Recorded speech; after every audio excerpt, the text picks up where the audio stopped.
श्याम भक्तों, ये सारी बातें मैं इसलिए कर रहा हूँ क्योंकि बहुत सारे श्याम भक्त ऐसे होते हैं जो दुखी होते हैं, तकलीफ में होते हैं, आर्थिक परेशानियों को लेकर हर वक्त रोते रहते हैं, समस्या को गिनाते रहते हैं और कहते हैं कि मुझे कोई रास्ता नहीं दिखा रहा, मुझे कोई बातें नहीं बता रहा। भजन मंत्र शक्ति, एक प्रार्थना भगवान से।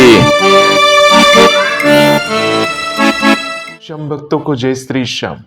श्याम भक्तों, कैसे हैं आप सभी? उम्मीद करते हैं अच्छे ही होंगे।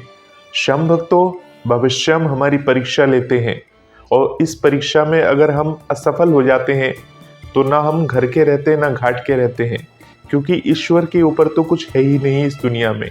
हमें हमेशा बाबा श्याम के ऊपर विश्वास बनाए रखना चाहिए। अगर हमें बाबा श्याम पर भरोसा और विश्वास नहीं है तो हमारा कुछ भी नहीं हो सकता, क्योंकि जिसकी शरण में हम गए हैं, अर्जी लगाए हैं, अर्जी लगाने के बाद हमारी अर्जियां अभी तक पूरी नहीं हुई, हो सकता है कहीं ना कहीं हमारी भक्ति में कुछ कमी रह गई हो, परंतु इसका मतलब ये नहीं कि हम उनकी भक्ति छोड़ छाड़ कर हाथ पे हाथ धर कर बैठ जाएं, निराश होकर बैठ जाएं और सिर्फ यही सोचते रहें कि हमारी अर्जी तो पूरी करते नहीं है बाबा श्याम, हमारी बातें तो सुनते नहीं है बाबा श्याम, हम क्या करें। जो श्याम भक्त बाबा श्याम से जुड़ते हैं उसे हमेशा अच्छा सोचना चाहिए, सही सोचना चाहिए, जिससे बाबा श्याम की महिमा उसके ऊपर बनी रहे। आप खाटू धाम जाते हो, पूरे विश्वास के साथ जाते हो, सिर्फ पिकनिक मनाने के लिए तो नहीं जाते हो, या घूमने के पर्पज से तो नहीं जाते हो कि घर में बैठे बैठे बोर हो रहे हैं, चलो बाबा के दर्शन कराते हैं। जो ऐसा सोच के जाते हैं उन पर बाबा श्याम का आशीर्वाद कभी नहीं रहता। बाबा श्याम के दरबार जाना है, सच्चे मन से जाना है, बाबा श्याम से मिलने जाना है, बाबा श्याम से कहना है, बाबा श्याम आपसे मिले हुए बहुत दिन हो गए, अब मैं आपके द्वार आ रहा हूँ। बहुत सारे ऐसे लोग होते हैं जो अपनी माँ बाप की सेवा नहीं करते, उन्हें नहीं पूछते हैं और वो बाबा श्याम के दर्शन के लिए जा रहे हैं। उनके माँ बाप दुखी हैं और वो बाबा श्याम के दर्शन करने के लिए जा रहे हैं, तो कहाँ से बाबा श्याम करेंगे कृपा आपके ऊपर। तो श्याम भक्तों, सबसे पहले आपको अपने घर में सुख शांति, अपने माता पिता का पूरा आदर सत्कार करना होगा। आपके माता पिता कैसे भी हों, किसी भी तरह के हों। बहुत सारे लोग कहते हैं कि हमारे माता पिता हमें गाली गलौज करते हैं, हमारी रिस्पेक्ट नहीं करते, हमारी वैल्यू नहीं करते, जिसके कारण से हम उनसे बात नहीं करते, हम उनसे पूछते नहीं हैं। तो श्याम भक्तों, आपको ऐसा नहीं करना है। माता पिता हैं, बाबा श्याम बनने से पहले वो वीर बर्बरिक थे और वीर बर्बरिक अपने माता पिता के बहुत ही लाडले पुत्र थे। वो उनकी सेवा में हमेशा तत्पर रहते थे। इसलिए सबसे पहले आपको अपने माँ बाप की सेवा करनी चाहिए, उनकी देखभाल करनी चाहिए, उनकी बातें सुननी चाहिए। उसके बाद बाबा श्याम के दरबार आना चाहिए, क्योंकि बाबा श्याम तभी मिलते हैं जब आपकी सभी आदर और सत्कार करते हैं। ये बाबा श्याम की महिमा है, ये बाबा श्याम की कृपा है। तो श्याम भक्तों, परीक्षा की घड़ी होती है जब हमारे साथ बाबा श्याम परीक्षा लेते हैं, तो परीक्षा की घड़ी में हर वो चीज़ें आती हैं जो आपके विरुद्ध होती हैं, जिसे देखकर आप विचलित होते हैं कि आप ये काम करेंगे या नहीं करेंगे। अगर आप उन चीज़ों को नहीं कर पाते हैं या उन चीज़ों में विचलित हो जाते हैं तो समझ लीजिए आपकी परीक्षा की जो घड़ी थी वो असफल हो गई, यानी समाप्त हो गई और असफल भी हो गई। यानी कि फिर आपको क्या करना चाहिए, फिर से बाबा श्याम से अर्जी लगाना चाहिए, बाबा श्याम से अरदास लगाना चाहिए। क्योंकि श्याम भक्तों, जब तक हमारे साथ कुछ ऐसा घटित नहीं होता हम भगवान की शरण में नहीं जाते। हम चाहे किसी भी परिस्थिति में हो, चाहे हम सुखी हों, चाहे हम दुखी हों, किसी भी परिस्थिति में हो, हमें हमेशा भगवान से जुड़े रहना चाहिए। हमें उसी प्रकार से रहना चाहिए जैसे हम दुख में थे। अगर हम सुखी हो जाते हैं तो हम भगवान को भूल जाते हैं। हमें ऐसा नहीं करना चाहिए, क्योंकि अगर हमने ऐसा किया तो बाबा श्याम की महिमा हम पर नहीं बनती है। तो श्याम भक्तों, बाबा श्याम की सबसे बड़ी परीक्षा की घड़ी आती है जब आपका काम धंधा ठप हो जाता है, जब आपका काम रोजगार वगैरह नहीं चलता है। उस समय आपके दिमाग में बहुत सारे नकारात्मक ख्याल आते हैं। तब आपका मन करता है कि हमें ऐसा कर लेना चाहिए, हमें वैसा कर लेना चाहिए। अपने से जुड़ी हुई काफ़ी सारी चीज़ें दिमाग में आती हैं कि हमने कर्जा ले लिया, हमने ये कर लिया, हमने वो कर लिया, हम पे बहुत दबाव है, हम अपने बच्चों की स्कूल की फीस तक नहीं भर पा रहे, ट्यूशन फीस तक नहीं भर पा रहे हैं। ऐसी हमारे साथ परिस्थिति बनी हुई है। हम क्या करें, काम धंधा कैसे सुचारू रूप से चालू करें। तो श्याम भक्तों, आप सभी को एक ही चीज़ बताना चाहूँगा कि अगर आपके साथ ऐसी आर्थिक परेशानी बनी हुई है, पैसे वगैरह रुपए पैसे नहीं आ रहे हैं, तो आपको क्या करना चाहिए। देखिए, बहुत सारे ऐसे लोग वीडियो बनाते हैं कि 2 लौंग 2 इलायची अपने तकिए के नीचे रख दीजिए, आप रातों रात करोड़पति बन जाएंगे। आपने रखा भी होगा, शायद कोई ऐसी वीडियो देखी होगी और आपने रखा भी होगा, तो क्या आप अभी करोड़पति बन चुके हैं? अगर बन चुके हैं तो आप हमें कमेंट बॉक्स के जरिए ज़रूर बताएं, ताकि हम भी बाकी लोगों को वो बातें बता सके कि ऐसा करने से वास्तव में फ़ायदा होता है। परंतु अगर ऐसा ही होता तो जितने सारे लोग होते सभी यही काम करके करोड़पति बन जाते। काम धंधा तो कोई करता ही नहीं, यही काम करके हर कोई करोड़पति बन जाता कि दिवाली की रात 2 लौंग तकिए के नीचे रख के या 1 रुपए का सिक्का रख दो यहाँ, तो आप करोड़पति बन जाएंगे। श्याम भक्तों, करोड़पति बना जाता है कर्म करने से। हमें अपने कर्मों पे ध्यान रखना चाहिए। अगर हमारा काम धंधा नहीं चल रहा, मान लीजिए उदाहरण के तौर में एक दुकान है, आपने एक दुकान लगाई है और अगर आपका दुकान नहीं चल रहा तो उसके लिए आप क्या करेंगे। आप किसी पुजारी जी के पास जाएंगे, किसी तांत्रिक के पास जाएंगे, वो आपको तंत्र विद्या देगा, ये देगा वो देगा। मतलब जहाँ आपको नुकसान से उबारने की परिस्थिति थी, वहाँ आपका उल्टा और नुकसान हो जाएगा। यानी अगर आप देवी देवता की शरण में रहते हैं तो आपको सही रास्ता दिखाने वाला कोई ना कोई होना चाहिए जो आपको सही मार्ग पर लेकर जाए।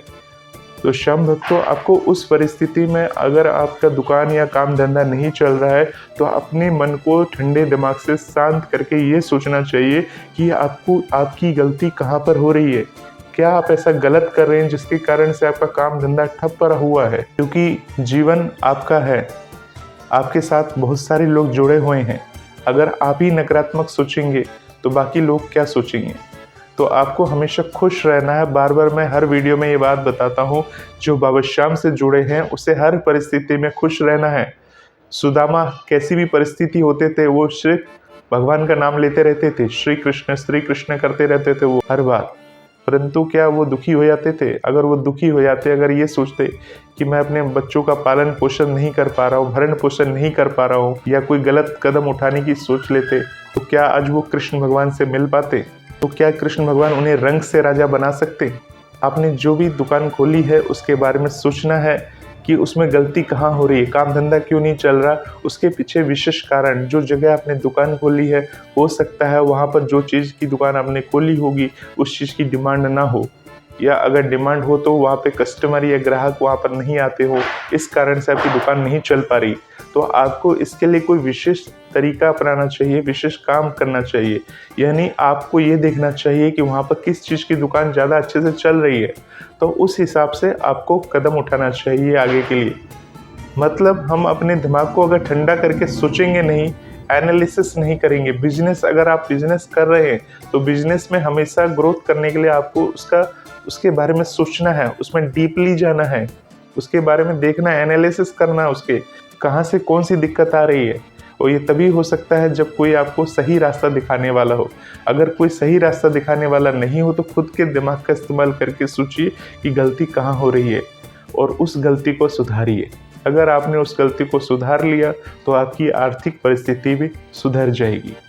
देखिए, सिर्फ पूंजी लगा देने से, यानी आपने कर्जा लेकर दुकान भर दी है और वो दुकान नहीं चल रही है आपकी, तो आप कर्ज में भी डूबे और जो पूंजी आपने लगा दी वो पूंजी भी आपकी बेकार हो गई और हाथ पे हाथ धर के आप बैठे हुए, तो आर्थिक समस्या तो आनी ही आनी है। काम धंधा ऐसा होना चाहिए जिसमें पूंजी की लागत कम हो और उसका डिमांड ज़्यादा हो। तो ऐसे क्या काम धंधे होते हैं वो आपको भली भांति सोचना चाहिए। देखिए, पैसा कमाने के लिए कोई भी काम छोटा या बड़ा नहीं होता। अगर आप अभी आर्थिक परेशानी में घिरे हुए हैं, समस्या में घिरे हुए हैं, तो आप ऐसे काम धंधे को तलाशिए जिससे आर्थिक रूप से आपके पास धन आ सके और जिससे आप अपने घर गृहस्थी को सही तरीके से चला सकें। श्याम भक्तों, ये सारी बातें मैं इसलिए कर रहा हूँ क्योंकि बहुत सारे श्याम भक्त ऐसे होते हैं जो दुखी होते हैं, तकलीफ में होते हैं, आर्थिक परेशानियों को लेकर हर वक्त रोते रहते हैं, समस्याओं को गिनाते रहते हैं और कहते हैं कि मुझे कोई रास्ता नहीं दिखा रहा, मुझे कोई बातें नहीं बता रहा। ऐसे भक्तों के लिए ये वीडियो है जो बिजनेस कर रहे हैं, उनका बिजनेस में ठप पड़ा हुआ है और आगे सोच रहे हैं कि कैसे उनको काम धंधा चलाना है। तो मैं आपको इस वीडियो के माध्यम से मार्गदर्शन कर रहा हूँ। अगर जो धंधा आपका नहीं चल रहा है तो उस धंधे को बदल दीजिए। कौन सा धंधा करना है, क्या करना है, वो आपको डिसाइड करना है। क्योंकि आपने देख लिया कि आप 1 साल से 6 महीने से आप उस काम को कर रहे हैं, परंतु आपको जब रिस्पॉन्स अच्छा नहीं मिल रहा है, तो कोई ऐसी बात नहीं है कि वहाँ पर अगर आप अर्जी वाला नारियल टांग देंगे तो दुकान अच्छी चलने लगेगी। बाबा श्याम कहते हैं तुम कर्म करो, फल की चिंता मत करो। परंतु अगर हम कर्म नहीं करेंगे, हम दुकान में उन चीज़ों को उपलब्ध नहीं कराएंगे जिससे सामने वाले को चाहिए, तो कैसे आपके पास कस्टमर आएंगे। देखिए, जो हमें कीर्तन वगैरह में जो बताया जाता है कि बाबा श्याम आए और इतने का माल लेके चले गए या कुछ हो गए, वो कीर्तन में भाव बनाने की वजह से बोला जाता है ये सब चीज़, ताकि आपके अंदर भाव उत्पन्न हो। परंतु भजन मंत्र शक्ति के द्वारा हम कोई अंधविश्वास आपको नहीं फैलाएंगे, सिर्फ आपको ये बताएंगे कि कोई तरह के अंधविश्वास में नहीं जाना है। बाबा श्याम से प्रार्थना करिए, अर्जी लगाइए। बाबा श्याम के भक्त हैं, उनके ऊपर भरोसा रखकर अगर कोई काम स्टार्ट किया है आपने और वो काम 6 महीने या 1 साल से नहीं चल रहा है आपका, तो आपने देख लिया है कि आप इतना समय होने के बाद आप लॉस में जा रहे हैं, तो उस काम को के बारे में सोचिए। अगर वो ठीक हो जाए, यानी उसके बारे में कहाँ गलती हो रही, कहीं आपने जो डिमांड है आपने उस मार्केट में लगा के किसी दूसरे मार्केट में लगा दिया हो, या आपके पास प्रोडक्ट के कस्टमर नहीं आ रहे हो, तो उन सारी बातों को आपको ध्यान में रख के आगे चलना है, सोचना है, तभी आपका काम जो होगा वो आगे बढ़ेगा। जैसे मान लीजिए एक चाय की दुकान है, अब ठंड के सीज़न में चाय की डिमांड ज़्यादा होती है। अगर आपने एक चाय की छोटी सी एक वो लगाकर और उसमें चाय सेल की, तो चाय की डिमांड में, यानी कि 1 कप चाय मिनिमम 10 रुपये की आती है, और ऐसे करके अगर 10 लोग भी आपकी वो चाय पी लेते हैं तो 100 रुपये तो ऐसे ही बन जाते हैं। उसमें आपकी उसकी कॉस्टिंग निकाल देनी है, दूध, चाय पत्ती, चीनी की कॉस्टिंग निकाल देंगे, फिर भी आपको उसमें प्रॉफिट होगा। और चाय ऐसी चीज़ है कि हर आदमी पीता ही पीता है। तो मैं आपको ये नहीं कह रहा हूँ कि चाय की आपको ठेल लगानी है, कुछ लगानी है। ये स्टार्टअप होते हैं, बड़े बड़े पढ़े लिखे लोग ये इस तरह के काम करते हैं। इसमें क्या होता है कि पूंजी की ज़रूरत ज़्यादा नहीं है, कम लागत में अच्छा ग्रोथ करता है, और ऊपर से ऊपर वाले की कृपा भी होती है, यानी बाबा श्याम की भी कृपा होती है। तो ऐसा कोई काम ढूंढे जो कि चले।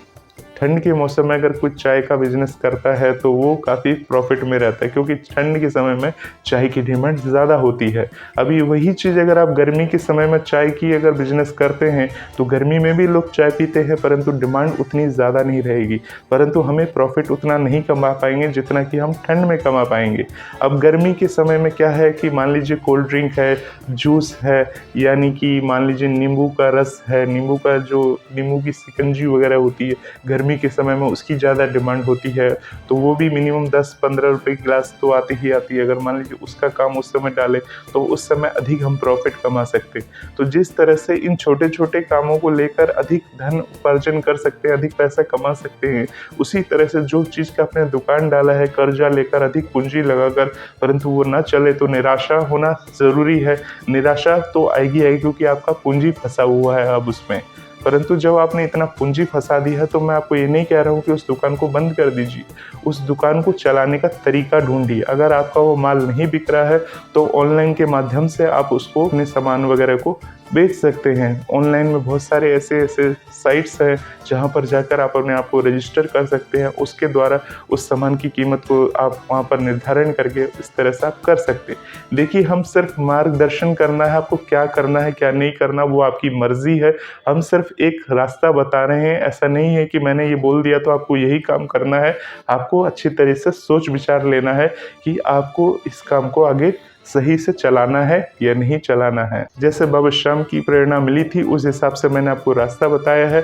श्याम भक्तों, अगर आपके जीवन में भी ऐसी कठिनाई या परेशानी वगैरह बनी रहती है, लाइफ में बनी रहती है, तो सिर्फ बाबा श्याम के ऊपर भरोसा रखकर अपने काम को करते रहें। एक ना एक दिन आपको बाबा श्याम आपके काम को सफल ज़रूर करेंगे। जब आपके काम सफल होने लगते हैं और बाबा श्याम की कृपा बनती है तो बाबा श्याम किसी न किसी प्रकार से आपको अवगत कराते हैं, यानी वो बताते हैं अब तुम्हारी परीक्षा की स्थिति खत्म होने वाली है, यानी कि समाप्त हो चुकी है। और बाबा श्याम की महिमा आपके ऊपर बरसेगी ही बरसेगी, क्योंकि बाबा श्याम से जुड़ने के बाद ही की किसी न किसी रूप से परीक्षा होती ही होती है। श्याम भक्तों, मैं आपको अभी एक इमेज दिखाने वाला हूँ। जिसमें आप ये देखेंगे कि एक दीपक में किस प्रकार से भगवान के दर्शन हो रहे हैं। इस इमेज को हमें भेजा है श्याम प्रेमी ईशा ने, तो इस इमेज को मैं आपको यहाँ पे शो कर रहा हूँ और आप देखिए और हमें कमेंट बॉक्स के माध्यम से बताइए कि आपको किस भगवान की इमेज इस में नज़र आ रही है। क्योंकि इस इमेज को हमने ध्यान से देखा तो हमें इसमें बालाजी के दर्शन हो रहे हैं, बहुत सारे लोगों को श्याम बाबा के दर्शन हो रहे हैं, परंतु हमें इस इमेज में बालाजी महाराज के साक्षात दर्शन हो रहे हैं।